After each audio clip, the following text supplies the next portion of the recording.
চলে মোটামুটি। চলে মোটামুটি, হ্যাঁ।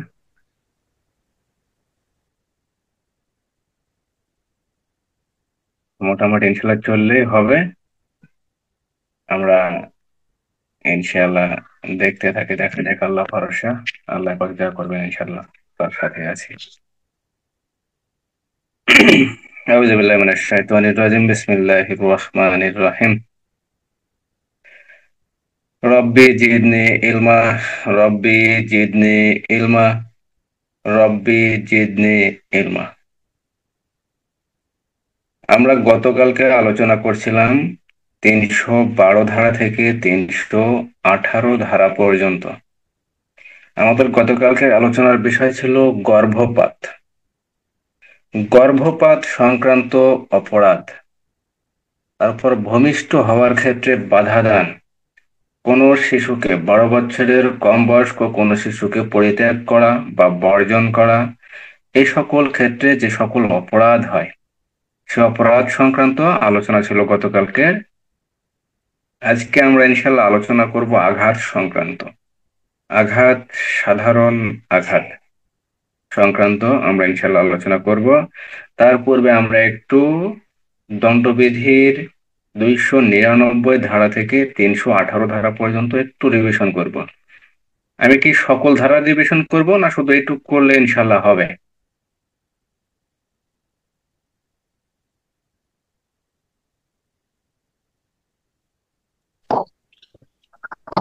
এটুকু করেন স্যার। এইটুকু করে বুঝে নেবে বলতে বলবেন। আমি যে আপনাদেরকে ওই সুশির যে শীটটা দিয়ে রাখছি, এটা একটু সবসময় কাছে রেখে দেবেন।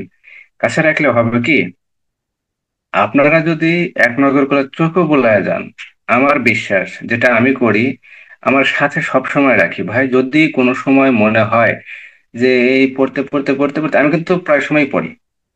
আমি ইনশাআল্লাহ প্রায় সময়ই পড়ি। আমি অফিস করি, পড়ি। অফিসের মানে এক সাইডে আমার বই থাকে, বই খোলা থাকে, এক পাশে আমার শিট থাকে, এক পাশে হয়তো আমি অফিসিয়াল কাজ করি। ঠিক আছে, না হলে আমি অফিসিয়াল কাজ করতেছি, ডান পাশে বাম পাশে আমার বই আছে। কথা বুঝতে পারছেন? আমি যদি পড়তেছি পড়তেছি কোনো একটা ধারা ভুলে গেলাম, স্বাভাবিক, যে কোনো মানুষ ভুলে যেতে পারে, এটাই স্বাভাবিক। যখন আমি ভুলে যাই, যদি আমার কাছে শিটটা থাকে তাহলে আমি শিটটা অবশ্যই ফলো করি। আর যদি শিটটা যদি না থাকে, আমি কি করি, বইটা ফলো করার চেষ্টা করি। তো বেশিরভাগ ক্ষেত্রে আমি শিট রাখি। শিট রাখলে হয় কি, একসাথে পাওয়া যায়। মানে ওই বইয়ের পৃষ্ঠা উল্টাতে উল্টাতে এত সময় নাই, বইয়ের পৃষ্ঠা উল্টানোর মতো এত সময় নাই। যেখানে বইয়ের পৃষ্ঠা উল্টাবো আমি 1 দেড় 2 মিনিট, সেখানে অলরেডি আমার 15-20টা ধারা শীটের দেখা হয়ে যাবে। সেই কারণে আমি শীটটা রাখার চেষ্টা করি, আপনারা কাছে কাছে শীটটা রাখার চেষ্টা করবেন। সেই কারণে আমি শীটটা করেছি, কারণ দণ্ডবিধিরই ধারা বেশি, এই শীটটাই শুধু করছি। তাছাড়া অন্যান্য আইনের বিবরণ সহ করা হয়েছে, সেগুলো ইনশাল্লাহ পাইছেন। আর নতুন যেগুলো করার চেষ্টা করতেছি, এখন ব্যস্ত, পারতেছি না। যতটুকু পারি ইনশাল্লাহ দেওয়ার চেষ্টা করবো, যখনই পারি তখন ইনশাল্লাহ সাথে সাথে দেওয়ার চেষ্টা করবো। তো শীটটা সবসময় সাথে এই ক্লাসে করেন, ক্লাসের সময় যদি শীটটা সাথে রাখেন, ভালো, খারাপ না। তাহলে 299 ধারায় বলা হয়েছে অপরাধজনক নরহত্যা বা দণ্ডার্হ নরহত্যা, অথবা অপরাধজনক কি, আপনার নৃশংস নরহত্যা। আপনার দণ্ডবিধির 300 ধারায় বলা হয়েছে খুন বা মার্ডার। খুন বা মার্ডার, ইংরেজিতে মার্ডার। 301 ধারায় বলা হয়েছে আপনি যে ব্যক্তিকে খুনের ইচ্ছা করছেন, যে আমি ওকে খুন করব, বা আপনি যাকে খুন করার উদ্দেশ্য নাকি রওনা হয়েছেন, বা যাকে খুন করবেন, যাকে খুন করার অভিপ্রায় আপনার আছে, সেই ব্যক্তি ভিন্ন যদি অন্য কোনো ব্যক্তি যদি খুন হয়ে যায়, তাহলে সেক্ষেত্রে অপরাধ ধারা 301। অর্থাৎ আপনি খুন করবেন রহিমকে, কিন্তু রহিমকে আপনি খুন করতে পারেন নাই, রহিমের পরিবর্তে কি হয়েছে, যদু মধু কদু এই জাতীয় কোনো একজন মানুষকে খুন করা হয়েছে। অর্থাৎ যে ব্যক্তিকে আপনি খুন করতে চাইছেন সেই ব্যক্তি ভিন্ন যদি অপর কোনো ব্যক্তি খুন হয়, তাহলে অপরাধ ধারা 301। 302 ধারায় হলো খুনের শাস্তি, ধারা 302। 300 ধারায় খুনের সংজ্ঞা, 302 ধারায় খুনের শাস্তি। ধারা 303, 303 ধারায় বলা হয়েছে, যদি কোনো ব্যক্তি যাবজ্জীবন কারাদণ্ডে দণ্ডনীয় হওয়ার পর যে কোনো অপরাধে যে কোনো অপরাধে সে যদি পূর্বে যাবজ্জীবন কারাদণ্ডে দণ্ডনীয় হয়, অর্থাৎ আদালত যদি তাকে যাবজ্জীবন কারাদণ্ডের আদেশ দেন বা রায় যদি প্রদান করেন, সেক্ষেত্রে রায় পাওয়ার পর ওই ব্যক্তি, যাবজ্জীবন কারাদণ্ডে দণ্ডনীয় ব্যক্তি যদি পুনরায় কোনো ব্যক্তিকে খুন করে, যাবজ্জীবন কারাদণ্ডের পর নতুন করে যদি আবার খুন করে, তাহলে তার অপরাধ হবে ধারা 303। দণ্ডবিধিতে সর্বোচ্চ শাস্তির কথা বলা আছে ধারা 303-এ। ধারা 304, 299 ধারায় বলা হয়েছে অপরাধজনক নরহত্যা বা দণ্ডার্হ নরহত্যা, আর ধারা 304-এ বলা হয়েছে দণ্ডার্হ নরহত্যা বা অপরাধজনক নরহত্যার শাস্তি। ধারা 304-এর ক, ধারা 304-এর কতে বলা হয়েছে, যদি কোনো ব্যক্তি তার অবহেলামূলক বা অবহেলাপূর্বক কোনো আচরণের ফলে যদি কোনো ব্যক্তির মৃত্যু ঘটায়, তাহলে তার অপরাধ হবে ধারা 304-এর ক। ধারা 304-এর খতে বলা হয়েছে, যদি কোনো ব্যক্তি অবহেলা পূর্বক দ্রুত গতিতে যদি গাড়ি চালিয়ে কোনো ব্যক্তিকে যদি খুন করে বা কোনো ব্যক্তিকে যদি নিহত করে বা কোনো ব্যক্তির যদি মৃত্যু ঘটায়, তাহলে তার অপরাধ হবে ধারা 304-এর খ। আর সড়ক পরিবহন আইন ধারা 105, সড়ক পরিবহন আইনে ধারা 105। ধারা 305, 305 ধারায় বলা হয়েছে, যদি পাগল, শিশু বা অপ্রকৃতিস্থ কোনো ব্যক্তি বা নেশাগ্রস্ত কোনো ব্যক্তিকে যদি আত্মহত্যায় সহায়তা করা হয়, সেক্ষেত্রে অপরাধ ধারা 305। ধারা 305। ধারা 306 বলা হয়েছে, যে কোনো ব্যক্তিকে, সুস্থ অসুস্থ যে কোনো ব্যক্তি যদি অসুস্থ হয়, সেক্ষেত্রে যদি সহায়তা করা হয়। আর ধারা 305-এ শুধু মনে রাখবেন, কোনো অপ্রকৃতিস্থ ব্যক্তি, কোনো পাগল ব্যক্তি, কোনো শিশু ব্যক্তি বা কোনো নেশাগ্রস্ত ব্যক্তি, এই জাতীয় ব্যক্তিকে যদি আত্মহত্যায় সহায়তা করা হয়, তাহলে অপরাধ ধারা 305। আর ধারা 306 বলা হয়েছে, এই ব্যক্তিগুলো ব্যতীত যদি এই ব্যক্তি আত্মহত্যা করে, আত্মহত্যা যদি কোনো ব্যক্তি সহায়তা করে, তার অপরাধ হবে 305-এ। আর এই সকল ব্যক্তি ভিন্ন যদি অন্য কোনো ব্যক্তি হয়, অর্থাৎ সুস্থ ব্যক্তি হয়, ভালো মানুষ হয়, এই সকল জাতীয় কোনো ব্যক্তিকে যদি আত্মহত্যায় সহায়তা করা হয়, তাহলে অপরাধ হবে ধারা 306। ধারা 307, ধারা 307-এ বলা হয়েছে, যদি কোনো ব্যক্তিকে আপনি খুন করার চেষ্টা করেন বা খুনের যদি উদ্যোগ গ্রহণ করেন, তাহলে আপনার শাস্তি ধারা 307। যেমন আমরা নারী শিশু নির্যাতন আইনের পড়ছিলাম, যদি কোনো ব্যক্তিকে, কোনো নারী বা কোনো শিশুকে যদি ধর্ষণের চেষ্টা করেন, ধর্ষণের চেষ্টা করার একটা শাস্তি আছে। আপনি ধর্ষণ করার জন্য চেষ্টা করছেন, ধর্ষণ করতে পারেন নাই, সেক্ষেত্রে আপনার অপরাধ হবে ধারা 9-এর 4-এর কত, 9-এর 4-এর খ। ধারা নারী ও শিশু নির্যাতন দমন আইনের 9-এর 4-এর খ, মনে আছে? ধর্ষণ করার চেষ্টার শাস্তি, ধর্ষণ করার চেষ্টার শাস্তি। ধারা 308, ধারা 308-এ বলা হয়েছে, যদি কোনো ব্যক্তিকে দণ্ডার্হ নরহত্যার যদি চেষ্টা করা হয় বা উদ্যোগ গ্রহণ করা হয়, তাহলে শাস্তি ধারা 308। ধারা 308। ধারা 309, যদি কোনো ব্যক্তি নিজেই আত্মহত্যা করার যদি চেষ্টা করে কিন্তু সেই আত্মহত্যা যদি করতে না পারে, তাহলে তার অপরাধ ধারা 309। ধারা 310 ঠগ, ধারা 311 ঠগের শাস্তি। ধারা 312, যদি কোনো ব্যক্তি কোনো নারীর সম্মতি সহকারে যদি তার গর্ভপাত ঘটায়, সেক্ষেত্রে ভ্রূণের ক্ষেত্রে অপরাধ হবে এক ধরনের। আর যদি শিশু হয়েছে বা শিশুর আকার ধারণ করছে বা শিশু হিসেবে বোঝা যায় বা শিশু হিসেবে বিচলন করে বা এই জাতীয় শিশুকে অনুভব করা যায়, যে গর্ভধারিণী মায়ের পেটে কোনো শিশুকে অনুধাবন করা যায় বা তার বিচলন বা তার চলাচল যদি বোঝা যায়, তাহলে সেক্ষেত্রে অপরাধ হবে অন্য ধরনের। 312 ধারাতেই দুই প্রকারের দণ্ডের কথা বলা আছে, একটা বলা আছে 3 বছর, একটা বলা আছে অপরাধের দণ্ড 7 বছর, সেই সাথে অর্থদণ্ড অথবা উভয় দণ্ড হতে পারে ধারা 312। ধারা 313-তে বলা হয়েছে, নারীর সম্মতি ব্যতীত যদি গর্ভপাত করানো হয়, সেক্ষেত্রে অপরাধ ধারা 313। ধারা 314-তে বলা হয়েছে যদি কোনো নারীর গর্ভপাত করার ক্ষেত্রে কোনো নারীর মৃত্যু ঘটে, অর্থাৎ যে নারীর গর্ভপাত আপনি করাবেন সেই নারীর যদি মৃত্যু ঘটে তাহলে অপরাধ ধারা 314। ধারা 315, ধারা 315-তে বলা হয়েছে যদি কোনো শিশুকে ভূমিষ্ঠ হওয়ার ক্ষেত্রে বাধা দান করা হয়, অথবা ভূমিষ্ঠ হওয়ার পর যদি তার মৃত্যুর জন্য কি করা হয়, মৃত্যু ঘটানোর উদ্দেশ্যে কোনো কাজ করা হয়, অথবা পেটে থাকা অবস্থায় বা নারীর গর্ভে থাকা অবস্থায় এমন কোনো কাজ করা হয় যে কাজের ফলে ওই শিশু মৃত অবস্থায় জন্মগ্রহণ করে বা ভূমিষ্ঠ হয়, অথবা ভূমিষ্ঠ হওয়ার পরে মারা যায়, তাহলে সেক্ষেত্রে অপরাধ হবে ধারা 315। ধারা 315। ধারা 317, 317 ধারায় বলা হয়েছে যদি পিতামাতা অথবা অভিভাবক অথবা দায়িত্বপ্রাপ্ত ব্যক্তি 12 বছরের কম বয়স্ক কোনো শিশুকে যদি পরিত্যাগ করে, বর্জন করে অথবা কোথাও ফেলিয়ে রাখে তাহলে সেক্ষেত্রে অপরাধ ধারা 317। ধারা 318, ধারা 318-তে বলা হয়েছে অজাত কুজাত সংক্রান্ত যে শিশুর, সোজা কথা, আপনি মনে করেন আপনার পরিবারে এমন কোনো নারীর গর্ভে বাচ্চার জন্ম নিয়েছে যে বাচ্চার প্রসব গোপন করার জন্য সে বাচ্চা যদি মৃত হিসেবে যদি ভূমিষ্ঠ হয়, ভূমিষ্ঠ হওয়ার পর সে বাচ্চার মৃত অবস্থা যদি গোপন করার জন্য চেষ্টা করা হয়, বা রাতের গভীরে হোক বা যে কোনো ভাবে হোক বা যে কোনো পন্থায় হোক, যদি কোনোভাবে সৎকার করা হয় বা অন্য কোনোভাবে যদি বাচ্চাদের জন্মগ্রহণ করছে এই বিষয়টা যদি গোপন করার চেষ্টা করা হয় তাহলে সেক্ষেত্রে অপরাধ হবে ধারা 318। ধারা 318। ধারা 319, ধারা 320 আঘাত সংক্রান্ত আলোচনা।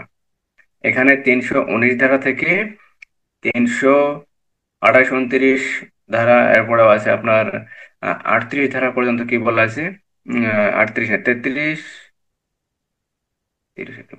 33 এরপরেও আছে আঘাত সংক্রান্ত আলোচনা। কিন্তু মূল আলোচনা এখানে আমাদের যেগুলা ধারা প্রয়োজন আছে সেগুলা ধারার ইনশাল্লাহ আমরা পড়ার চেষ্টা করব, তার অতিরিক্ত পড়ার চেষ্টা আমরা করব না। এখানে 319 ধারা থেকে 300 মোটামুটি 38-এর ক ধারা পর্যন্ত অনেকগুলাই ধারা আছে, আমরা দুইটা ক্লাস করব। আমরা দুইটা ক্লাস করে এই ধারাগুলা শেষ করব, শেষ করার চেষ্টা করবো ইনশাআল্লাহ। আল্লাহ পাক কবুল করুন। প্রথমেই বলি আঘাত দুই প্রকার। আঘাত দুই প্রকার, একটা হলো সাধারণ আঘাত, একটা হলো গুরুতর আঘাত। আঘাত কয় প্রকার? আঘাত দুই প্রকার, একটা সাধারণ আঘাত বা আঘাত, আর একটা গুরুতর আঘাত। যেটা সাধারণ আঘাত সেটাই আঘাত, আর একটা গুরুতর আঘাত, অর্থাৎ বেশি আঘাতপ্রাপ্ত যখন হয় তখন সেটা হয় গুরুতর আঘাত। গুরুতর আঘাত আবার 8 প্রকারের। আপনি যখন কোনো মানুষের 8 প্রকারের কোনো এক প্রকারের ক্ষতি সাধন করবেন তখন সেটা গুরুতর আঘাত হিসেবে চিহ্নিত হবে। এছাড়া অন্যান্য ক্ষেত্রে যে আঘাতগুলো হয় এই আঘাতগুলো সাধারণ আঘাত হিসেবে গণ্য হবে। ওই 8 ধরনের আঘাত ব্যতীত যদি অন্য কোনো আঘাত আঘাত যদি করা হয় তাহলে সেটা সাধারণ আঘাত বা আঘাত নামে পরিচিত হবে বা অভিহিত হবে। এখন আঘাত বলতে কি বোঝায় বা সাধারণ আঘাত বলতে কি বোঝায়? যদি কোনো ব্যক্তি অপর কোনো ব্যক্তিকে, আঘাত তো একা একা করা সম্ভব না, সেটা আঘাত হবে না। আমি নিজেকে নিজেকেই যদি আঘাত করি সেটা আঘাত হবে? সেটা আঘাত হবে না। আঘাত কখন হবে? যখন একজন মানুষ অপর একজন মানুষকে কি করবে, শারীরিকভাবে কষ্ট দেবে বা ইচ্ছাকৃতভাবে বা স্বেচ্ছাকৃতভাবে কষ্ট প্রদান করার জন্য এমন কোনো কার্য সম্পাদন করবে যার ফলে কি হবে, তার দৈহিক পীড়া হবে, দৈহিক কোনো যন্ত্রণা হবে, অথবা দৈহিক শরীরের কোনো একটা অঙ্গ প্রত্যঙ্গ বৈকল্য হবে, অথবা কোনো অঙ্গ প্রত্যঙ্গ কাজ করবে না, এরূপ যদি কিছু হয় তখনই কি হবে, আঘাত বা গুরুতর আঘাত হবে। নিজে নিজেই আঘাত হবে না, নিজে নিজে যেটা মারা হবে ওটা এক ধরনের নিজেকেই শাস্তি দেওয়া হবে, সেটা আঘাত হিসেবে গণ্য হবে না। আঘাত হিসেবে গণ্য করার ক্ষেত্রে অবশ্যই একজন ব্যক্তি অপর একজন ব্যক্তিকে কি করতে হবে, প্রহার করতে হবে, দৈহিক যন্ত্রণা দিতে হবে, অথবা পীড়া দিতে হবে, অথবা দেখা যাবে মুখমণ্ডল যদি বিকৃত করে দেয়, চোখ নাক কান যদি উঠে ফেলে, এই জাতীয় যদি কিছু করা যায় তাহলে সেক্ষেত্রে আঘাত অথবা সাধারণ আঘাত নামে পরিচিত হবে। এখন সাধারণ আঘাতটা আমরা সর্বপ্রথম আলোচনা করব। সাধারণ আঘাত ধারা 319। ধারা 319। তাহলে ধারা 319 কি বলা হয়েছে সেই বিষয়টা আমরা একটু লক্ষ্য করি। যদি কোনো ব্যক্তি অপর কোনো ব্যক্তিকে দৈহিক যন্ত্রণা দেয়, সাধারণ আঘাতটা তিন ভাবে দেয়া যায়। কয় ভাবে? তিন ভাবে। প্রথম বিষয় হলো দৈহিক যন্ত্রণার মাধ্যমে। দৈহিক যন্ত্রণা, মানসিক যন্ত্রণা নয়, কিন্তু দৈহিক যন্ত্রণার মাধ্যমে দেয়া যায়। অথবা দৈহিক পীড়া, অথবা বৈকল্য যদি কোনো ব্যক্তি ঘটায় তাহলে সেই ব্যক্তি আঘাত দান করে বা সাধারণ আঘাত দান করে বলে গণ্য হবে। তাহলে যে ব্যক্তি অপর কোনো ব্যক্তিকে দৈহিক যন্ত্রণা দেয়, অথবা সাধারণ পীড়া দেয়, বা সাধারণ ভাবে যদি কোনো ব্যক্তি অপর কোনো ব্যক্তিকে পীড়া দেয় অথবা বৈকল্য ঘটায়, তাহলে সেই ব্যক্তি আঘাত দান করেছে বলে গণ্য হবে। প্রথমে আমি বলছি, যেটা আঘাত সেটাই সাধারণ আঘাত নামে অভিহিত হবে বা পরিচিত হবে, আর যেটা গুরুতর আঘাত সেটা গুরুতর আঘাতই লিখতে হবে। আপনি যদি লেখেন আঘাত, সেটাই হবে সাধারণ আঘাত। তাহলে আঘাত কয় প্রকার? দুই প্রকার, একটা হলো সাধারণ আঘাত আর একটা হলো গুরুতর আঘাত। তাহলে সাধারণ আঘাতটা হলো কিভাবে দেওয়া যায়? যদি কোনো ব্যক্তি অপর কোনো ব্যক্তিকে দৈহিক যন্ত্রণা দেয়। এখন দৈহিক যন্ত্রণা কিভাবে দেয়? মনে করেন দৈহিক যেটা যন্ত্রণা, আমরা অনেক মানুষ আছি ভীতু টাইপের। আমরা অনেক মানুষ আছি কিরকম? ভীতু টাইপের। এখন দেখা যাবে হয়তো বেশিরভাগ মানুষই, যারা বিশেষ করে মহিলা মানুষ, বিশেষ করে গ্রামগঞ্জের মানুষ, এরা মনে প্রাণে বিশ্বাস করে যে এখনো ভূত প্রেত এই জাতীয় কোনো কিছু আছে। এখন আপনার পরিচিত এমন কোনো ব্যক্তি আছে বা এমন কোনো পরিবার আছে যারা এগুলা বিশ্বাস করে। এখন বিশ্বাস করার কারণে আপনি কি করছেন? আপনি সুন্দর করে ওই ভূত প্রেত এই জাতীয় কোনো একটা কিছুর সাজসজ্জা বা রূপ ধারণ আপনি করছেন। কিভাবে করছেন? মনে করেন সাদা একটা পোশাক পরছেন, ওইরকম মনে করেন যে যেটা দেখলে সাধারণ মানুষ ভয় পাবে, ঠিক আছে, এই জাতীয় কোনো পড়ছেন। পড়ে যারা ভেতুর টাইপের, দেখা গেলো রাত 10টার পরে, 11টার পরে, 12টার পরে কি করছেন, তাদের সামনে যা দাঁড়াইছেন, এখন তারা কি হয়েছে? তারা ভয় পাইছে। এই ভয় পাওয়াটা কি একটা দৈহিক যন্ত্রণা। এটাই দৈহিক যন্ত্রণা। তাহলে এই দৈহিক যে যন্ত্রণাটা দেওয়া হয়, এটাই সাধারণ আঘাত নামে কি হবে? সাধারণ আঘাত নামে পরিচিত হবে।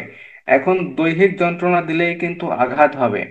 যদি মানসিক ভাবে যন্ত্রণা দেওয়া হয় সেটা কিন্তু আঘাত হবে না।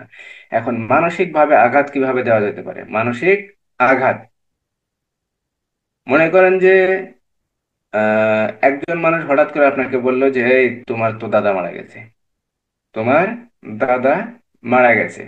এটা হলো একটা মানসিক আঘাত। ঠিক আছে, যে তোমার দাদা মারা গেছে, তুমি তাড়াতাড়ি বাড়ি যাও, তোমার এখানে থাকা ঠিক হবে না, তুমি বাড়ি যাও, তোমার দাদার কবরে, তোমার দাদাকে কবরস্থ করার জন্য তুমি বাড়ি চলে যাও। এটা হলো একটা মানসিক আঘাত। আর এই যে ভয়ভীতির সঞ্চার করা বা ভয়ভীতি দেখানো, এটা হলো একটা আপনার দৈহিক যন্ত্রণা, আর ওটা হলো মানসিক যন্ত্রণা। এটা হলো দৈহিক যন্ত্রণা। তাহলে যদি কোনো ব্যক্তি অপর কোনো ব্যক্তিকে দৈহিক যন্ত্রণা দেয়, অথবা পীড়া দেয়, অথবা বৈকল্য ঘটায়, তাহলে সে সাধারণ আঘাত বা আঘাত করেছে বলে গণ্য হবে। তাহলে আমরা দৈহিক যন্ত্রণা বুঝলাম, দৈহিক যন্ত্রণা কিভাবে দেওয়া যায়। এখন পীড়াটা বুঝবো, পীড়াটা কিভাবে দেওয়া যায়। মনে করেন একজন ব্যক্তি অসুস্থ মানুষ, একজন ব্যক্তি অসুস্থ বা যৌন রোগাগ্রস্ত, যৌন রোগাগ্রস্ত কোনো পুরুষ। এখন মনে করেন একজন পুরুষ ক নামক একজন ব্যক্তি, সে জানে যে সে এইডস এর রোগী। ক নামক একজন ব্যক্তি, সে জানে এইডস এর রোগী, কিন্তু মনে করেন সে কোনো মহিলার সাথে কোনো জায়গায় ঘুরতে গেল, অথবা কোনো মহিলার সংস্পর্শে সে গেল, কিন্তু মহিলাটা জানে না যে এই ক নামক যে ব্যক্তি বা ক নামক যে পুরুষটি, সে এইডস রোগে আক্রান্ত বা কোনো যৌন রোগে রোগাক্রান্ত। এই এই কাজটি বা এই কথাটি ওই মহিলা জানে না। এখন এই পুরুষটি বা ক নামক ব্যক্তিটি কি করলো? ওই মহিলার সংস্পর্শে গেল। যাওয়ার পর এই পুরুষ লোকটির সংস্পর্শ যখন ওই মহিলা লোকটি পাইলো, মহিলা লোকটি কি হইলো? ওই এইডস রোগে আক্রান্ত হলো, অথবা ওই পুরুষের যে যৌন রোগটা আছে সেই যৌন রোগে আক্রান্ত হলো। এটাই হলো একটা পীড়া দেওয়া। এটা এক ধরনের পীড়া দেওয়া। তাহলে যদি কোনো ব্যক্তির দৈহিক যন্ত্রণা দেয়, অথবা পীড়া দেয়, অথবা বৈকল্য ঘটায়, বৈকল্য বলতে কি বোঝায়? মনে করেন যে কোনো একটা আঙ্গুলের কার্যক্ষমতা 2 4 5 দিনের জন্য নষ্ট করে দেওয়া, অথবা কোনো হাতের বা শরীরের কোনো অঙ্গ প্রত্যঙ্গের কি করা, আপনার স্বাভাবিক যে কাজ, আপনি হাত দ্বারা কি স্বাভাবিকভাবে যে খাবারটা যে খাবেন, এবং খাবার খাওয়ার ক্ষেত্রে যদি কোনো বিঘ্ন ঘটায়, বা এই খাবার খাওয়ার ক্ষেত্রে যদি কোনো কি করে, আপনার অঙ্গ প্রত্যঙ্গ গুলো যদি কাজ যদি না করে, সামান্য কিছু সময়ের জন্য যদি এটা যদি আহ অবশ হয়ে যায়, বা আপনি যদি সঠিকভাবে যদি আপনার সঠিক কাজটা যদি করতে না পারেন কিছু সময়ের জন্য, তাহলে সেটা অবশ্যই বৈকল্য ঘটায় বলে গণ্য হবে।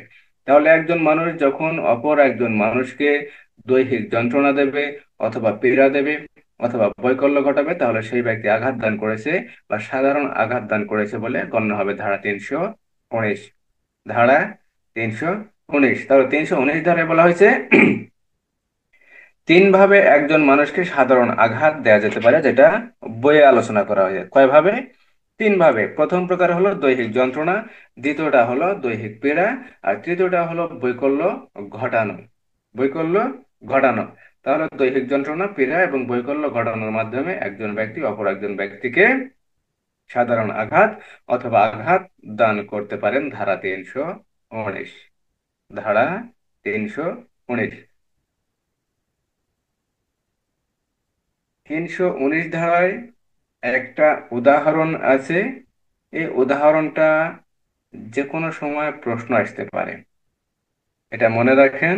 আমি বলে দেই, যদি প্রশ্ন যদি আসে তাহলে ভেবা চাকা খেয়ে যাবেন, বুঝতে পারবেন না। আসামি প্রায় 16 বছরের এক বালক ছিল। শুধু মনে রাখেন, আপনার যে একবার ঠোঁটস্থ করতে হবে এমন কোনো বিষয় না, শুধু জিনিসটা জানার জন্য আমি বলতেছি। আসামি একজন 16 বছরের কি ছিল? বালক ছিল। তার চাইতে 3 অথবা 4 বছরের কম বয়সের এক মেয়ের সাথে তার প্রেম ছিল। এখন যেগুলো হয় সামনে 14ই ফেব্রুয়ারি দেখা যাবে। তাহলে আসামির বয়স ছিল কত বছর? 16 বছর। সে একজন বালক ছিল, আর সে একটা মেয়ের সাথে প্রেম করছিল বা একটা সম্পর্ক ছিল, যে মেয়ের বয়সটা ছিল তার চেয়ে 3 থেকে 4 বছরের কম, অর্থাৎ মেয়েটির বয়স ছিল 12 অথবা 13 বছর। ওই মেয়েকে মায়া শরবত পরিবেশন করাইবার জন্য অপর এক বালককে ওই আসামি পরিচিত করে, অর্থাৎ তার প্রেমিক কি করে? ভাড়া করে। কি জন্য ভাড়া করে? যে ওই মেয়েটাকে মায়া শরবত খাওয়াবে। মায়া শরবত খাওয়ানোর জন্য একটা ছেলেকে ভাড়া করে। এখন উক্ত মেয়ে এবং তার পরিবারের অন্যান্য সদস্যগণ উহা পান করিবার পরে ভয়ানক ধুতুরার বিষে আক্রান্ত হইল, কিন্তু একজন মানুষও মারা গেল না বা মৃত্যুবরণ করলো না। এই ক্ষেত্রে এমন কোনো সাক্ষ্য ছিল না যে প্রকৃত শরবত সরবরাহকারী। আর প্রকৃত শরবত সরবরাহকারী কে ছিল? ওই প্রেমিকের ভাড়া করা একটা ছেলে ছিল। এই সংক্রান্ত যখন কোনো প্রকৃত সাক্ষ্য ছিল না যে শরবতটা আসলে কে সরবরাহ করছে, আর ওই শরবতের ভিতরে ক্ষতিকারক কিছু আছে কিনা, এই জাতীয় কোনো সাক্ষ্য প্রমাণ যখন পাওয়া যায় না, তখন এই ক্ষেত্রে সিদ্ধান্ত হয় যে আসামি আঘাতের অপরাধে অপরাধী হবে। কোন অপরাধে? আসামি আঘাতের অপরাধে অপরাধী হবে। ধারা 319। যখন সাক্ষ্য প্রমাণ পাওয়া যায় না, কিছুই করা যায় না, তখন আসামিকে ওই প্রেমিক প্রেমিক আসামি কি হবে? সাধারণ আঘাতের অপরাধে অপরাধী হবে। কথা বোঝা গেল? 16 বছরের একজন বালক ছিল, 13 14 বছরের একজন মেয়ের সাথে সে সম্পর্ক করেছিল। এখন ওই মেয়েকে মায়া শরবত খাওয়ানোর জন্য প্রেমিক একটা ছেলেকে ভাড়া করে। সেই ছেলেকে ভাড়া করে কি করে? ওই মেয়ে সহ মেয়ের ফ্যামিলির প্রত্যেককে কি করে? মায়া শরবত পান করায়, বা কোনো বিষাক্ত শরবত পান করায়, বা কোনো বিষ মেশানো কোনো শরবত পান করায়। সেই শরবত পান করানোর ফলে ওই মেয়ে সহ ওই ফ্যামিলির কোনো সদস্যই মারা যায় নাই, কিন্তু তারা হয়তো অচেতন হয়েছিল বা সাময়িক সময় কোনো অসুবিধায় পড়ছিল। এই ক্ষেত্রে কোনো সাক্ষ্য প্রমাণ যখন পাওয়া যায় না, তখন এই অপরাধকে সাধারণ আঘাত হিসেবে গণ্য করা হয়েছে। ধারা 319। ধারা কত? ধারা 319। যদি কখনো এই সম্পর্কে কোনো প্রশ্ন হয় তাহলে সেম উদাহরণটাই দেওয়া থাকবে, এর বাইরে কোনো কিছুই বলা থাকবে না। ধারা 319। শুধু দেওয়া যেতে পারে যে 16 বছরের ক নামক একজন ব্যক্তি বা রহিম নামক একজন ব্যক্তি যার বয়স 16 ছিল, সে জরিনা নামক একজন ব্যক্তি বা রহিমা নামক একজন মহিলার সাথে, সে কি করে মেয়ের সাথে, বা যার বয়স 13 অথবা 14 বছর, তার সাথে সম্পর্ক করছিল।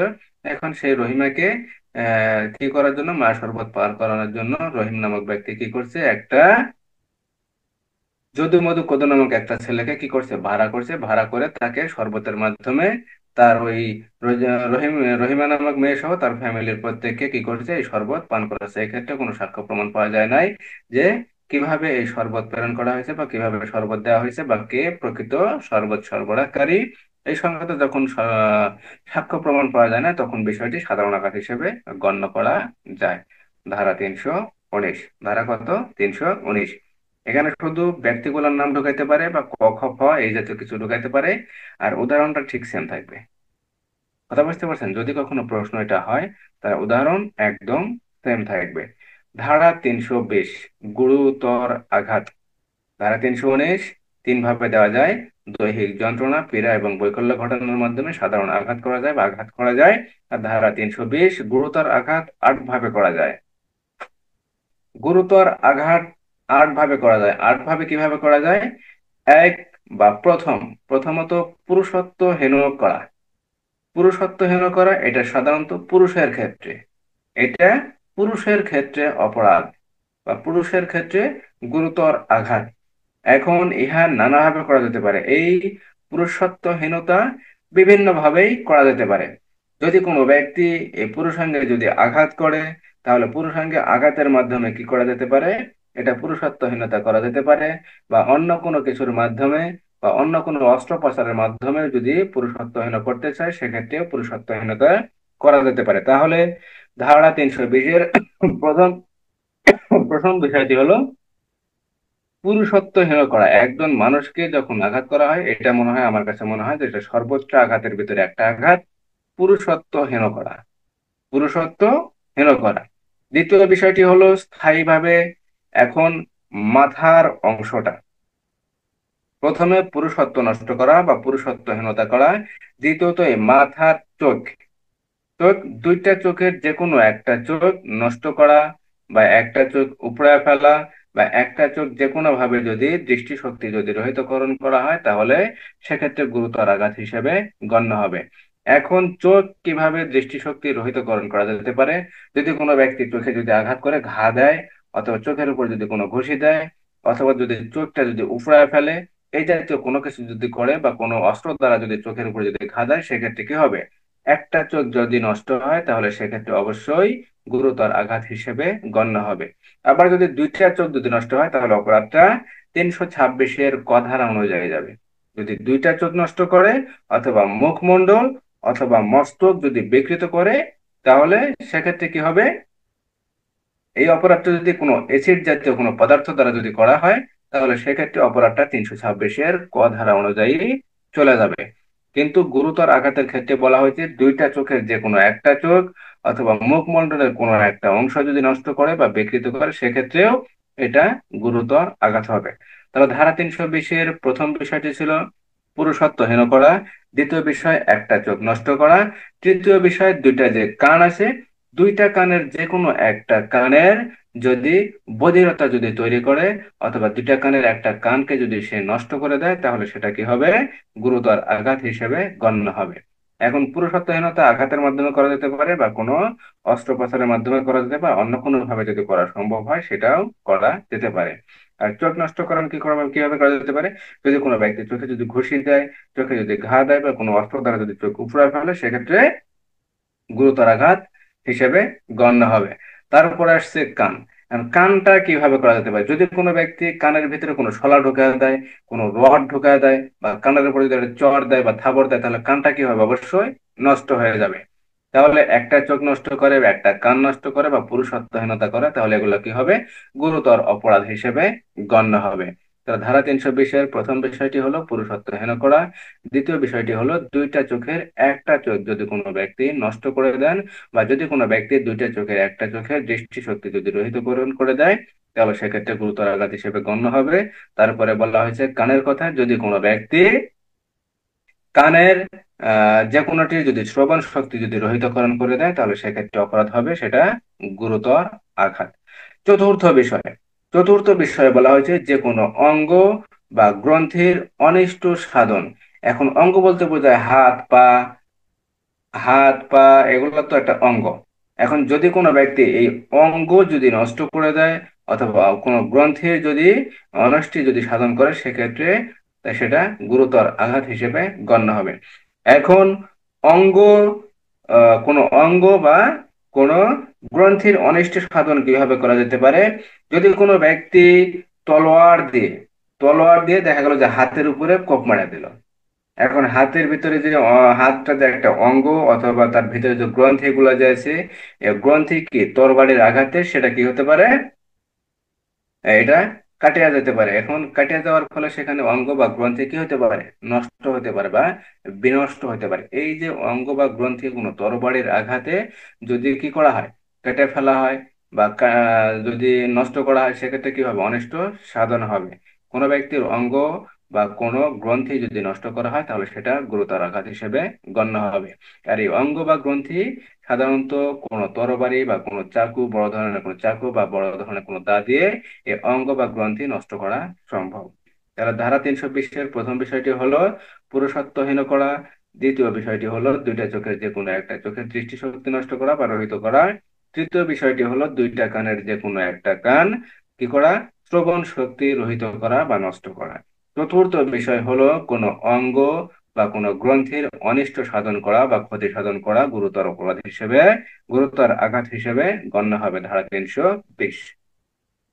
ধারা 320-এর পঞ্চম বিষয়, যে কোনো অঙ্গ বা গ্রন্থির কর্মশক্তি সমূহের বিনাশ বা স্থায়ী ক্ষতি সাধন করা। এখন প্রথমে চতুর্থ বিষয়টি ছিল কোনো অঙ্গ বা গ্রন্থি অনিষ্ট সাধন করা। যদি অনিষ্ট করেন সেক্ষেত্রে কি হবে? আপনার অপরাধ হিসেবে গণ্য হবে। এখন স্থায়ীভাবে যদি আপনি ক্ষতি সাধন করেন সেক্ষেত্রেও কি হবে? সেটাও গুরুতর আঘাত হিসেবে গণ্য হবে। ধারা 320-এর 5। 320-এর পঞ্চম বিষয়টি হলো দেহের অঙ্গ এবং গ্রন্থি দেহকে কি করে? সচল রাখে। আপনি হাতের মাধ্যমে খাবার খান, হাত দিয়ে আপনি বিভিন্ন ধরনের কাজ করেন, আপনি পা যে আছে আপনার পার দ্বারা আপনি এক জায়গা থেকে অন্য জায়গায় কি চলাচল করেন। অর্থাৎ আপনার শরীরের যে অঙ্গ প্রত্যঙ্গ গুলো আছে এই অঙ্গ প্রত্যঙ্গ গুলো আপনার দেহকে সচল রাখে। সচল কিভাবে রাখে? আপনি চলাচল করতে পারেন, হাত পায়ের মাধ্যমে আপনি এক স্থান হতে অন্য স্থানে যেতে পারেন, চলাচল করতে পারেন, কোনো জিনিস ধরতে পারেন, হাতে করে কোনো জিনিস নিয়ে আসতে পারেন। এটাই হলো কি? দেহকে সচল রাখা। এখন সচল যখন কোনো দেহকে রাখা হয়, কোনো অঙ্গ বা গ্রন্থির অনষ্ট সাধন করলে মানুষ পঙ্গু হয়ে যায়। কি হয়ে যায়? এখন তরবারি দিয়ে যদি কোনো একজন ব্যক্তি আপনার একটা পা অথবা আপনার একটা হাত যদি কেটে ফেলে, আপনার কি হবে? হাত যদি সম্পূর্ণ যদি বিচ্ছিন্ন করে ফেলে সেক্ষেত্রে আপনার কি হবে? আপনি পঙ্গু হয়ে যাবেন। এখন যদি কোনো ব্যক্তি এই অঙ্গ থাকা সত্ত্বেও যদি তার ব্যবহারে যদি না আসে অথবা তার যদি শক্ত যদি না হয় বা তা যদি তার শরীরের জন্য যদি বোঝা স্বরূপ শুধু যদি হয়ে যায় সেক্ষেত্রে সে ব্যক্তি কি করছেন? কোনো অঙ্গ বা গ্রন্থির কর্মশক্তি নষ্ট করছেন অথবা রহিত করছেন অথবা স্থায়ীভাবে ক্ষতি সাধন করছেন। এখানে দেখা গেল অনেক মানুষ আমরা হাটে বাজারে দেখি যে বিভিন্ন ধরনের ভিক্ষুক আছে, হাত এই এরকম করা বা হাত বিভিন্ন ধরনের ইয়ে করা, যেগুলো হাত তাদের কি, তাদের শরীরের হাত আছে বা তাদের পা আছে, যে হাত অথবা পা কি করে না, কাজ করে না। এরা ভিক্ষার উদ্দেশ্যে কিন্তু অনেক সময় দেখা যায় যে অনেক ধরনের মানুষ, ওই যে আমরা নারী ও শিশু নির্যাতন দমন আইনের 12 ধারায় পড়ছিলাম যে ভিক্ষার উদ্দেশ্যে অথবা অঙ্গ প্রত্যঙ্গ বিক্রির উদ্দেশ্যে যদি কোনো শিশুকে যদি কি করা হয়, কোনো শিশুকে যদি ক্ষতি সাধন করা হয়, অঙ্গ প্রত্যঙ্গ যদি কেটে ফেলা হয়, এই জাতীয় কিছু যদি করা হয় তাহলে সেক্ষেত্রে অপরাধ। এই ভিক্ষার জন্য কিন্তু মানুষ অনেক ধরনের অঙ্গ প্রত্যঙ্গ নষ্ট করে ফেলে, অনেক ধরনের অঙ্গ প্রত্যঙ্গ নষ্ট করে ফেলে। দেখা যায় যে আপনার সামনে দাঁড়ায় আছে, তার একটা হাত কাজ করে না, তার শরীরে হাতটা আছে কিন্তু হাতের কোনো কর্মশক্তি নাই বা হাতের যে আছে সেটা হাত তার বোঝা স্বরূপ হিসাবে আছে।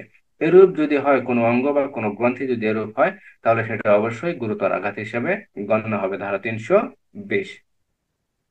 তাহলে ধারা 320-এর প্রথম বিষয় পুরুষত্বহীন করা, দ্বিতীয় বিষয় চোখ, তৃতীয় বিষয় কান, চতুর্থ বিষয় হলো কোনো অঙ্গ বা গ্রন্থি অনিষ্ট সাধন করা, আর পঞ্চম বিষয় হলো কোনো অঙ্গ বা গ্রন্থির স্থায়ী শক্তি নষ্ট করা। আপনার হাতের যে শক্তিটা আছে এই শক্তিটা যদি আপনার স্থায়ীভাবে বিনাশ করা হয় বা নষ্ট করা হয় বা অনিষ্ট করা হয়, যে এই হাতটা আপনার আর কোনো কাজে আসবে না, হাতটা আপনার শরীরের সাথে আছে, বা আপনার এই হাতটার সাথে হাতের যে অঙ্গ বা গ্রন্থি যে আছে, এই গ্রন্থি কোনো কাজে আসবে না, এর হাতের কোনো শক্তি নাই। আপনার হাতটা আপনার শরীরের সাথে থাকবে, কিন্তু আপনার শরীরে বোঝা স্বরূপ যদি থাকে, তাহলে সেটা অবশ্যই অঙ্গ বা গ্রন্থির অনিষ্ট সাধন করা হবে, এবং এই অনিষ্ট সাধন স্থায়ীভাবে যদি করা হয়, তাহলে সেটা অবশ্যই গুরুতর আঘাত হিসেবে গণ্য হবে, ধারা 320। ষষ্ঠ বিষয়, মস্তক অথবা মুখমণ্ডলের যদি স্থায়ী বিকৃতি করা হয়। এখন এই মস্তক অথবা মুখমণ্ডলের স্থায়ী বিকৃতি কিভাবে করা যেতে পারে? এখন একজন মানুষ যদি একজন মানুষকে ঘুষি দিয়ে যদি নাকটা যদি এরকম আসে, যদি এরকম বেঁকা করে দেয়, বা যেরকম থাকার কথা তার চেয়ে যদি অন্য কোনো কোয়ালিটির যদি হয়ে যায়, অথবা নাকটা যদি কেটে ফেলে যদি দেওয়া লাগে, তাহলে তো কি হলো, মুখমণ্ডলের যে একটা বিকৃতি হয়ে গেল। অথবা দেখা গেল যে আপনার আহ এখানে একটা দাগ দিল, বা আপনার গালে একটা দাগ দিল, আপনার কপালে একটা দাগ দিল, আপনার মাথায় একটা বাড়ি দিল, আপনার মস্তকের কোনো সমস্যা করলো, মাথার কোনো সমস্যা করলো, সেক্ষেত্রে কি হবে? সেটা গুরুতর আঘাত হিসেবে গণ্য হবে, ধারা 320।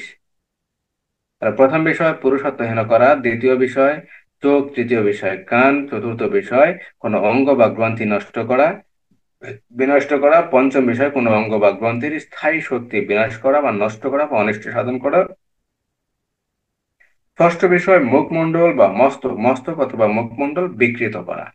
বিকৃত করা বলতে এখন যেমন দেখতে সুন্দর লাগতেছে, আপনার এমন ভাবে আঘাত করবে যে এই সৌন্দর্যটা মুখের আর থাকবে না, পুরো সৌন্দর্যটা আপনার মুখ থেকে চলে যাবে। নাকটা যদি এরকম যদি হয়ে যায়, তাহলে তার ভালো দেখা যাবে না।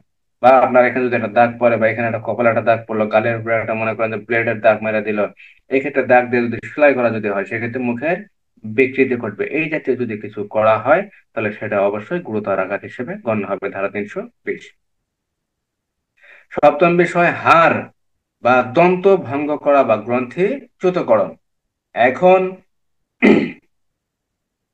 যেটা মস্তক, মস্তকের ভিতরে আপনার মাথা, যেটা মাথার সাথে কান আছে, চোখ আছে, এখানে মুখমণ্ডল আছে, নাক আছে, দাঁত আছে, প্রত্যেকটা জিনিসই আছে।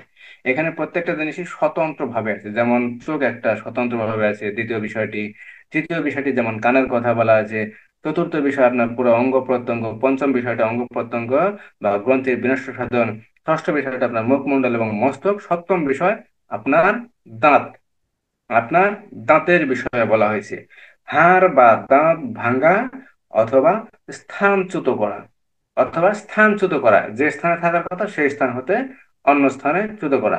আপনার এই হাতটা যেমন আছে সুন্দর সোজা ভাবে আছে, এই হাতটা যদি এখানে যদি বাড়ি দেয়, যদি ভেঙে যদি ফেলান, আপনার হাতটা কি হবে? এই হাড়ের সাথে সোজাসুজি আর থাকবে না, দেখা যাবে এটা ভাঙে নিচের দিক পড়ে গেছে, বা এইরকম হাতটা আছে, দেখবেন যে হাত এরকম ঝুলতেছে, বাড়ি খায় ভাঙে এরকম হাত ঝুলতেছে।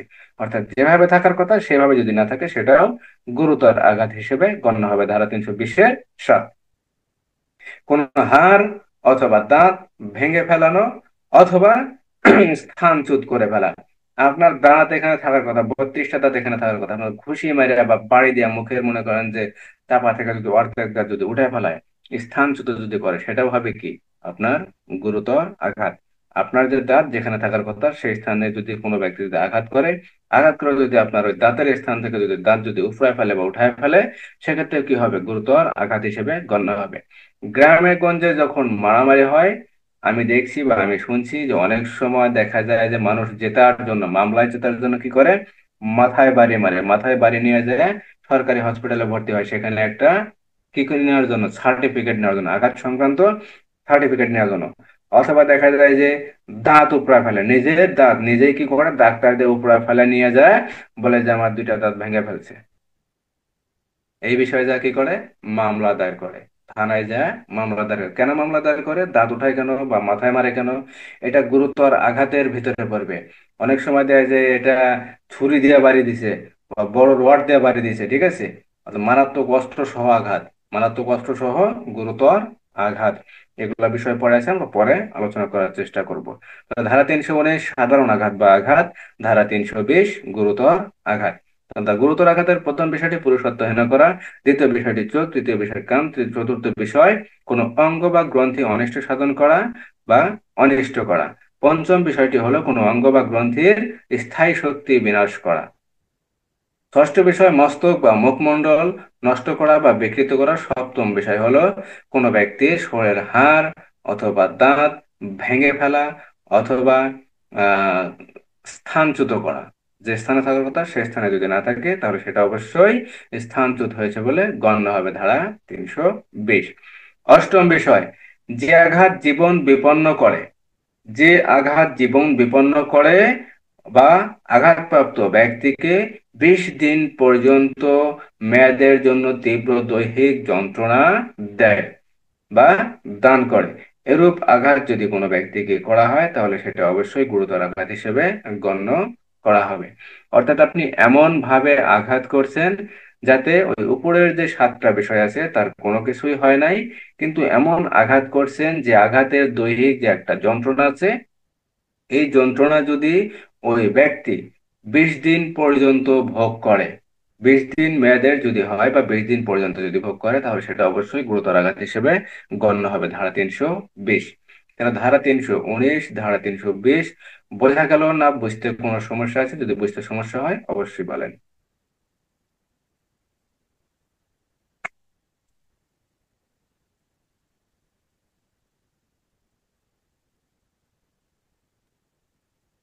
বুঝতে গেছে স্যার।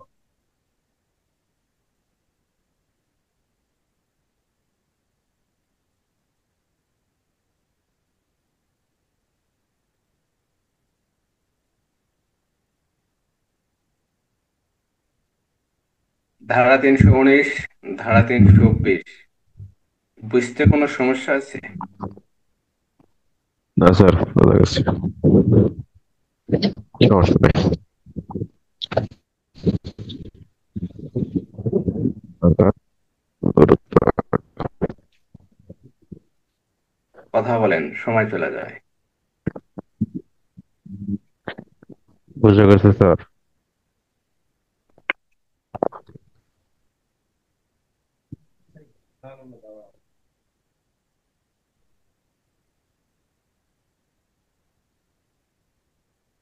ধারা 321, ধারা 319 সাধারণ আঘাত, ধারা 320 গুরুতর আঘাত, ধারা 321 স্বেচ্ছাকৃতভাবে আঘাত দান করা। স্বেচ্ছাকৃতভাবে আঘাত দান করা, যেটা স্বেচ্ছাকৃতভাবে আঘাত দান সেটাই স্বেচ্ছাকৃতভাবে সাধারণ আঘাত দান। যে ব্যক্তি কোনো কার্যের দ্বারা অপর কোনো ব্যক্তিকে আঘাত করার অভিপ্রায়ে বা কোনো কোনো ব্যক্তিকে আঘাত করার সম্ভাবনা আছে জানিয়ে এমন কোনো কাজ করে, অর্থাৎ কোনো ব্যক্তি যদি কোনো ব্যক্তিকে আঘাত করার উদ্দেশ্যে এমন কোনো কাজ করে যার দ্বারা ওই ব্যক্তি কি হয়, আঘাতপ্রাপ্ত হয়, বা এমন কোনো কাজ সে করে যার দ্বারা আঘাত হওয়ার সম্ভাবনা থাকে, সে জেনে শুনে বুঝে যদি এমন কোনো কাজ করে যার ফলে কোনো ব্যক্তি আঘাতপ্রাপ্ত হয় তাহলে সেই ব্যক্তি স্বেচ্ছাকৃতভাবে বা ইচ্ছাকৃতভাবে আঘাত দান করেছে বলে গণ্য হবে। এখন আপনি আমি একজন মানুষকে আঘাত করব, সে আঘাতটা কিভাবে করা যেতে পারে? আমার ইচ্ছা হতেছে আমি আঘাত করব বা আমি স্বেচ্ছাকৃতভাবে একজন মানুষকে আঘাত করব। আমি যখন স্বেচ্ছাকৃতভাবে একজন মানুষকে আঘাত করব সেটা আমার তরফ থেকে হবে। কার তরফ থেকে? আমার তরফ থেকে হবে, ওই ব্যক্তির তরফ থেকে না। ওই ব্যক্তির তরফ থেকে না, কারণ আমি নিজে আঘাত করব। আমি এনামুল ভাইকে মনে করেন যে একটা আঘাত করবো, সেটা এনামুল ভাই জানে না, কিন্তু আমার ইচ্ছা বা আমি আমি মনে করেন যে যে কোনো ভাবেই হোক এনামুল ভাইকে এখন আঘাত করব, সেটাই হবে আমার স্বেচ্ছাকৃত আঘাত। কারণ আঘাত করার জন্য যা যা করার প্রয়োজন, আঘাত করার জন্য যা যা করার প্রয়োজন আমি এগুলা বিষয় যে কোনো কিছুই করতে পারি। আমি যা কিছু করব এটাই হবে স্বেচ্ছাকৃতভাবে আঘাত দান করা, ধারা 321। ধারা 321, তাহলে স্বেচ্ছাকৃতভাবে আঘাত কিভাবে করা যেতে পারে? ওই দৈহিক যন্ত্রণার মাধ্যমে বা দৈহিক পীড়ার মাধ্যমে বা দৈহিক বৈকল্য ঘটিয়ে কি করা যেতে পারে? কোনো ব্যক্তিকে আঘাত দান করা যেতে পারে। আর এই আঘাত দান যদি কোনো ব্যক্তির কার্যের দ্বারা হয় এবং সেই কাজটি যদি স্বেচ্ছাকৃত হয় তাহলে স্বেচ্ছাকৃত আঘাত দান করেছেন বলে তিনি গণ্য হবে, ধারা 321। ধারা 321। ধারা 322 স্বেচ্ছাকৃতভাবে গুরুতর আঘাত দান করা। একই কথা বলা হয়েছে, শুধু যে কাজটা সাধারণ আঘাত সে কাজটা যদি গুরুতর আঘাত প্রদানের জন্য যদি হয়, তাহলে সেটা স্বেচ্ছাকৃতভাবে গুরুতর আঘাত দান করেছে বলে গণ্য হবে। ধারা 322। ধারা 322। ধারা 323। ধারা 323, স্বেচ্ছাকৃতভাবে আঘাত দানের শাস্তি, অর্থাৎ সাধারণ আঘাত দানের শাস্তি। ধারা 323। ধারা 323, যদি কোনো ব্যক্তি অপর কোনো ব্যক্তিকে দণ্ডবিধি আইনের 334 ধারার বিধান ব্যতি রেখে, 334 ধারায় কি বলা হয়েছে সেই জিনিসটাকে একটু একটু জানার চেষ্টা করি।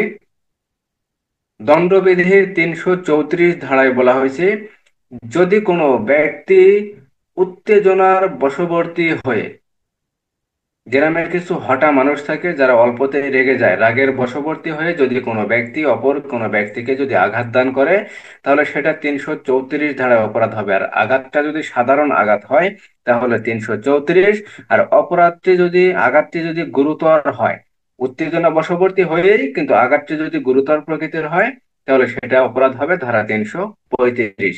তাহলে ধারা 334-এ বলা হয়েছে, যদি কোনো ব্যক্তি অপর কোনো ব্যক্তিকে উত্তেজনা বশবর্তী হয়ে যদি আঘাত দান করেন বা স্বেচ্ছাকৃতভাবে যদি আঘাত দান করেন, তাহলে সেটা হবে ধারা 334।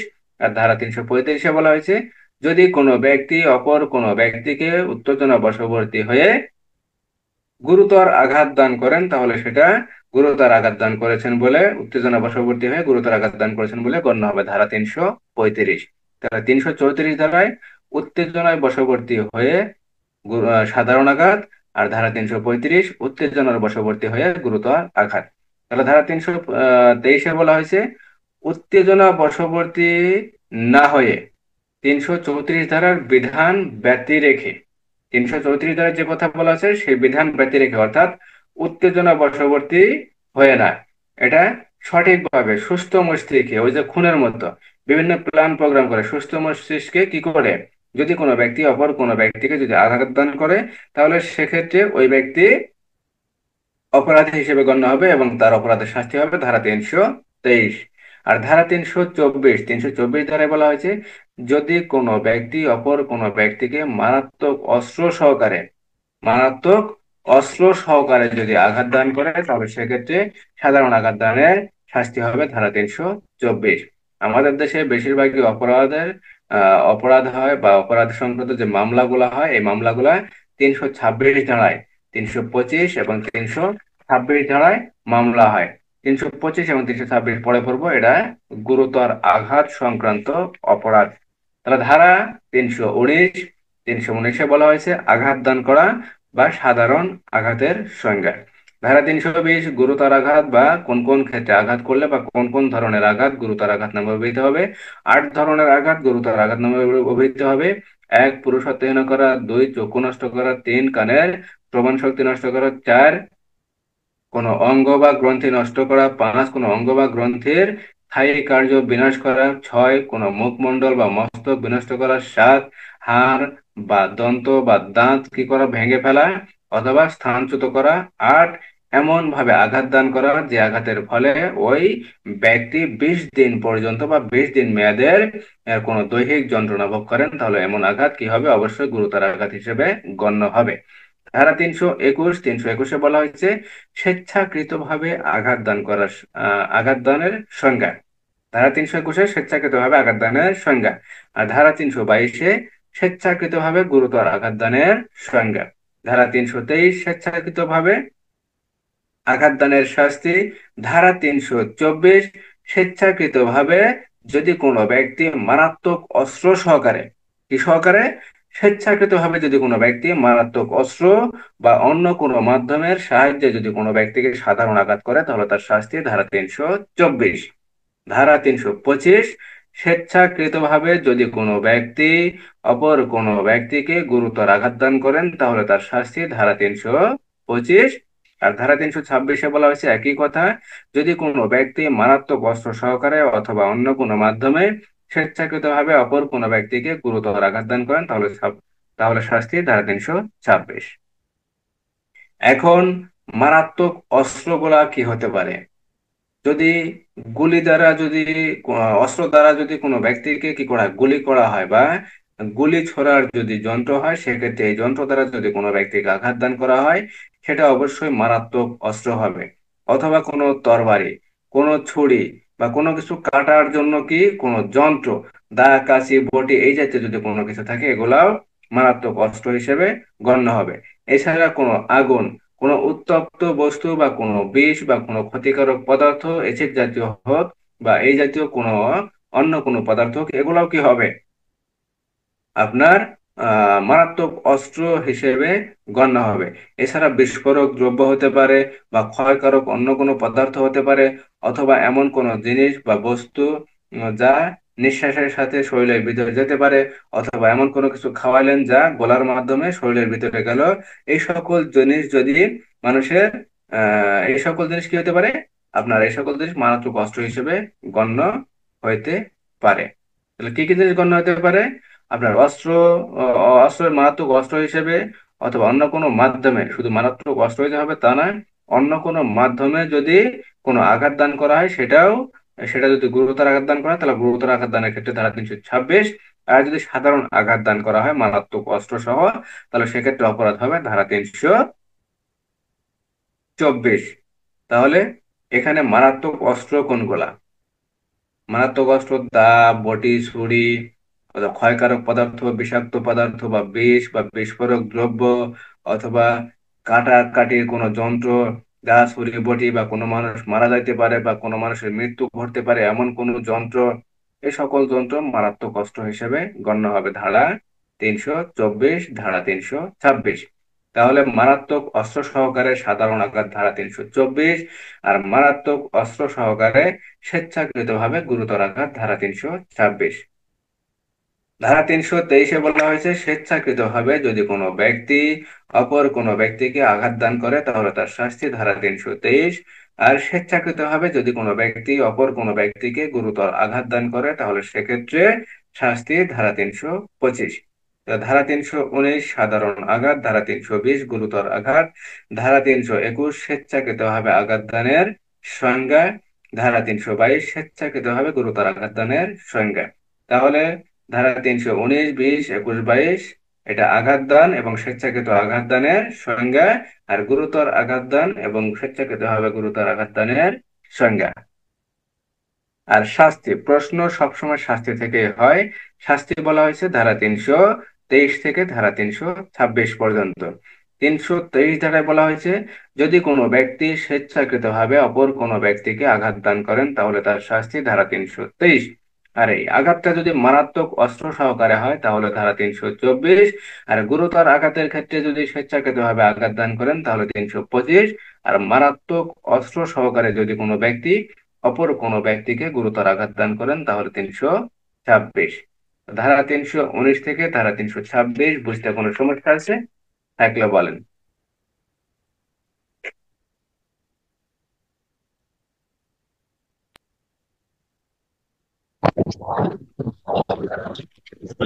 সমস্যা নেই স্যার। ধারা 326-এর ক, 326-এর কর বিষয়টি খুবই সুন্দর, আমার কাছে জিনিসটা ভালো লাগে। অপরাধটার বিষয়টা যেহেতু এটা অপরাধ, ভালো লাগার বিষয় না, কিন্তু এই জিনিসটা আপনার 320 ধারার ভিতরে বলা আছে। 320 ধারার ভিতরে 326-এর কয়ে দুইটা বিষয়। একটা বিষয় হলো স্বেচ্ছাকৃতভাবে দুইটি চোখ উপড়া ফেলা। একটা, দুইটা, দুইটাই যদি কোনো ব্যক্তি উপড়া ফেলায়, অথবা এসিড জাতীয় কোনো পদার্থ দ্বারা যদি দুইটা চোখ আপনার নষ্ট করে দেয়। কোন জাতীয় পদার্থ? এসিড জাতীয় পদার্থ। আমরা এসিড নিরোধ সংক্রান্ত আইন পড়ছিলাম, মনে আছে? এসিড নিরোধ সংক্রান্ত আইন, এখানে যদিও 326-এর ক ধারায় যাবে, সে সাথে এসিড সংক্রান্ত যে আইন আছে, প্রথমে মৃত্যু ঘটানো, কত, 4 ধারায়। তারপরে কি আছে? মৃত্যুর পরে, 1 মিনিট, আমি নিজেই ভুলে গেছি।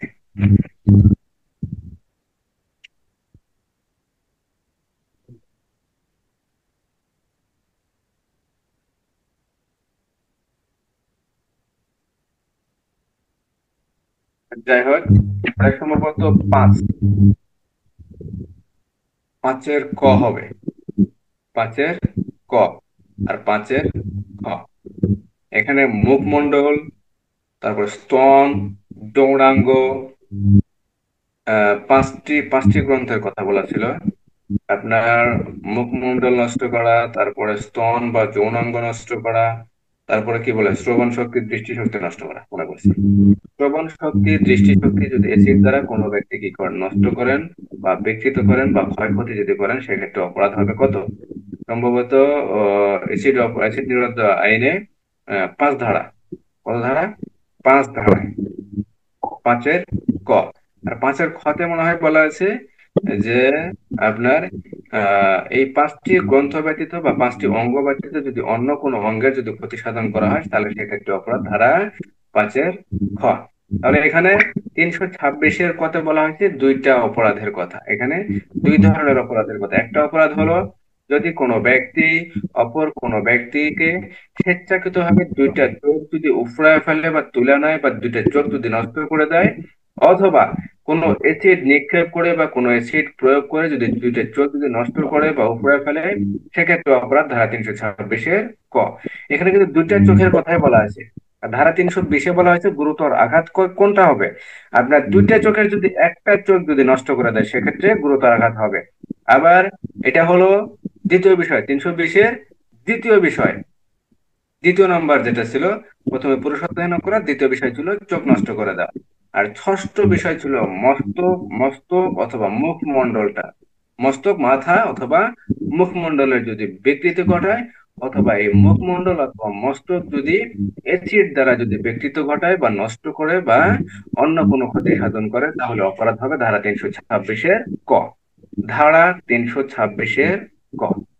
তাহলে যদি গুরুতর আঘাতই হবে, গুরুতর আঘাতের ক্ষেত্রে যদি চোখের ক্ষেত্রে হয়, তাহলে একটা চোখ হলেই হবে, একটা চোখ নষ্ট হলেই হবে।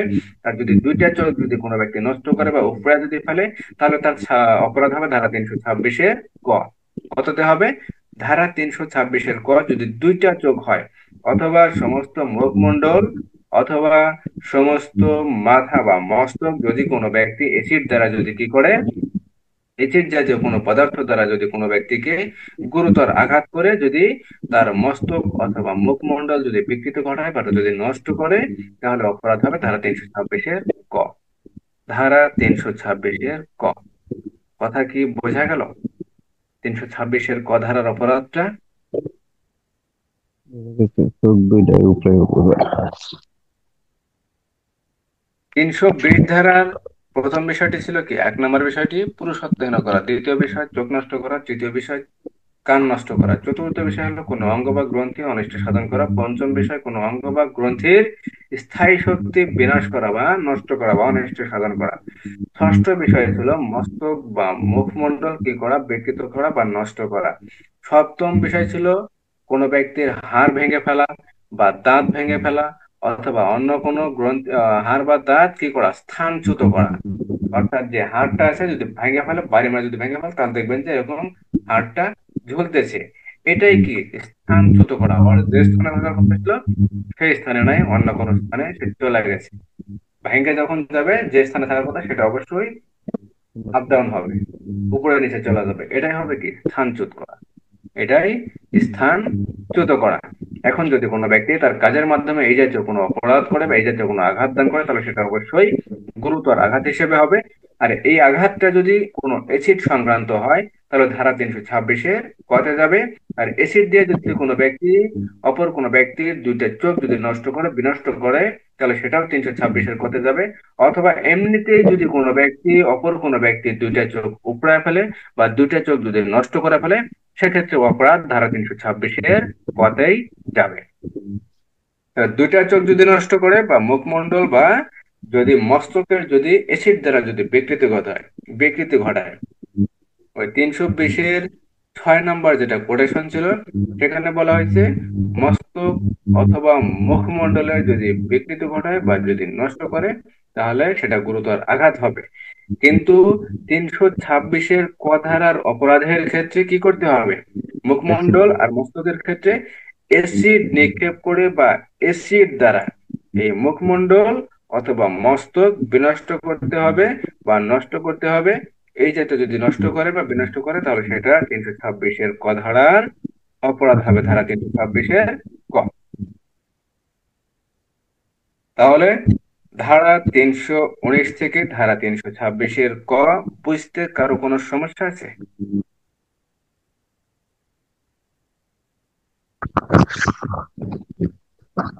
ধারা 328, আর একটা ধারা দেবো, তারপরে আর দেবো না, তারপরে 5-6টা যে ধারা আছে, বা 30, 31, 32, আগামীকালকে মোটামুটি 7-8টা ধারা থাকবে, ওগুলো আগামীকাল আলোচনা করে ইনশাল্লাহ আঘাত সংক্রান্ত যে অপরাধ এগুলো ইনশাল্লাহ শেষ করে দেবো। তবে ধারা 328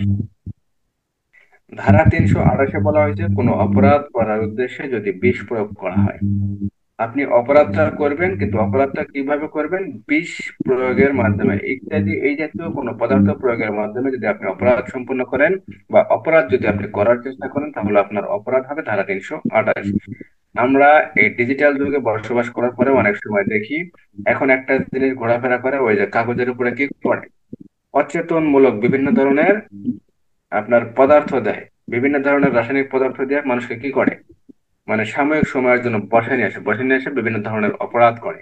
অথবা ডাবের পানির ভিতরে বিভিন্ন ধরনের কি মিশায়, বিভিন্ন অচেতনমূলক বা ক্ষতিকর ওষুধ বা ক্ষতিকর অন্য কোনো কি করে, বিলোপকারী কোনো পদার্থ মেশায়। এসব পদার্থ মেশায় কি করে, কোনো মানুষের টাকা পয়সা ছিনিয়ে নেয় বা কোনো মানুষকে কি করে হত্যা পর্যন্ত করে ফেলে।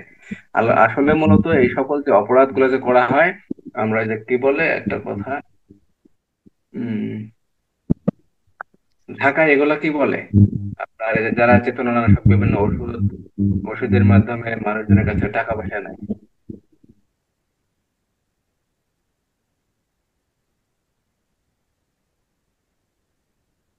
কি যেন একটা নামে এদেরকে ডাকা হয়। মলম পাটি। হ্যাঁ, মলম পার্টি। মলম পার্টি, এই যে মলম পার্টির যে অপরাধ গুলা, এটাই 328 ধারার অপরাধ। কোন ধারার অপরাধ? 328 ধারার মলম পার্টির যে অপরাধ। আপনার নাকে কোনো কিছু ঘষে দিল বা আপনার খাবারে এমন কোনো চেতনানাশক এমন কোনো কিছু মিশিয়ে দিল যেটা খাওয়ার পর আপনি ঘুমায় গেলেন, ঠিক আছে? ও মিশাইলো কি জন্য? অপরাধ করার জন্য। কি অপরাধ করবে? আপনার কাছে যে টাকা পয়সা থাকবে বা কোন অন্য কোনো মূল্যবান যদি কোনো জিনিস থাকে, কোনো বস্তু থাকে, বা মূল্যবান যদি কোনো জামানত থাকে বা মূল্যবান অন্য কোনো যদি কিছু থাকে, সে সেটা কি করবে, সে সেটা হস্তগত করবে, সে নিয়ে নেবে। এই নিয়ে নেওয়ার জন্য যে এই যে বিষটা প্রয়োগ করা হয় বা কীটনাশক কোনো ওষুধ দেওয়া হয়, সেটা খাবারের ভিতরে হোক অথবা নাকে অন্য কোনো মাধ্যমে হোক, যদি দেওয়া হয়, এই ক্ষেত্রে যে অপরাধের সৃষ্টি হবে সেটা 328 ধারার অপরাধ, অর্থাৎ মলম পার্টির অপরাধ, ধারা 328। ধারা 328, যে ব্যক্তি আঘাত প্রদান করার উদ্দেশ্যে কোনো ব্যক্তিকে বিষ প্রয়োগ করে বা চেতনানাশক কোনো ওষুধ প্রয়োগ করে অথবা জ্ঞান লোপ হতে পারে এমন কোনো জিনিস যদি প্রয়োগ করে, তা প্রয়োগ করা, এবং যে সকল ওষুধ মাতাল হওয়ার ক্ষেত্রে সাহায্য করে, এই সকল ওষুধে যদি কি করা হয়, ওই ব্যক্তির শরীরে যদি প্রয়োগ করা হয় কোনো খাবারের মাধ্যমে অথবা অন্য কোনো মাধ্যমে যদি প্রয়োগ করা হয় বা প্রয়োগের চেষ্টা করা হয়, তাহলে সেক্ষেত্রে অপরাধ হবে ধারা 328, মলম পার্টির অপরাধ, ধারা 328। আমি মলম পাটি শব্দটাই খুঁজতেছিলাম কিন্তু পাইতেছিলাম না। ঠিক আছে, কে বললেন? তাহের ভাই না? যাই, ভালো। এখন এই জাতীয় যেগুলা জিনিস আছে, যদি আপনাকে খাবারের সাথে খাওয়ানো হয় বা অন্য কোনো ভাবে যদি আপনার শরীরে পুশ করা হয়, যার মাধ্যমে আপনি চেতনানাশক হয়ে যাবেন, আপনি কি অবচেতন হয়ে যাবেন, আপনি বুঝতে পারবেন না, অথবা আপনার সাময়িক সময় কি আপনার জ্ঞান থাকবে না, জ্ঞান লোপ পাবে।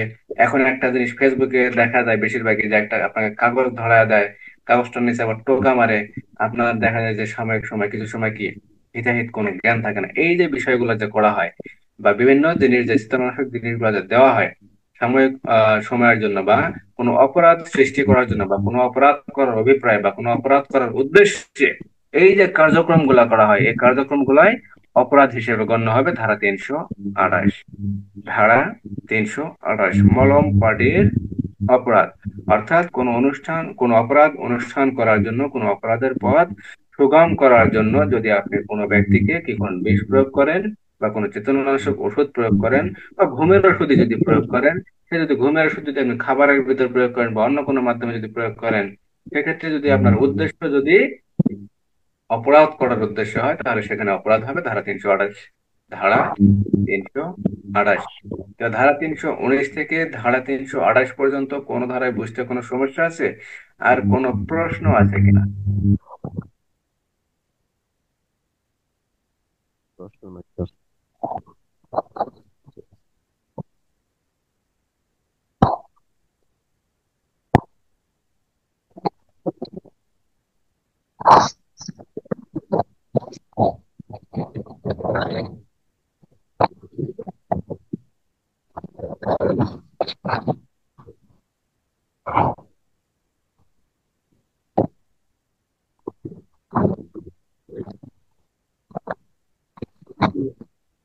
একটু তাড়াতাড়ি বলেন জাকারিয়া ভাই, এনামুল ভাই। প্রশ্ন নাই স্যার, বুঝতে পারছি স্যার। তাহলে আগামীকালকের ক্লাসটা ইনশাল্লাহ হবে প্রকাশ্য জুয়া আইন, পর্নোগ্রাফি আইন, সেই সাথে আজকের সরাই আইন। এই তিনটা আইনের রিভিশন হবে আগামীকাল ইনশাআল্লাহ। যদি বেঁচে থাকি, যদি উঠতে পারি, ইনশাল্লাহ অবশ্যই এই তিনটা আইনের রিভিশন হবে। অবশ্যই ক্লাসে থাকার চেষ্টা করবেন। কথা বুঝতে পারছেন? জি স্যার, বুঝতে পারছি। তাহলে ইনশাল্লাহ আজকের মতো এখানে শেষ। তাহলে আপনারা ইনশাল্লাহ ভালো থাকেন। আসসালামু আলাইকুম ওয়া রাহমাতুল্লাহ।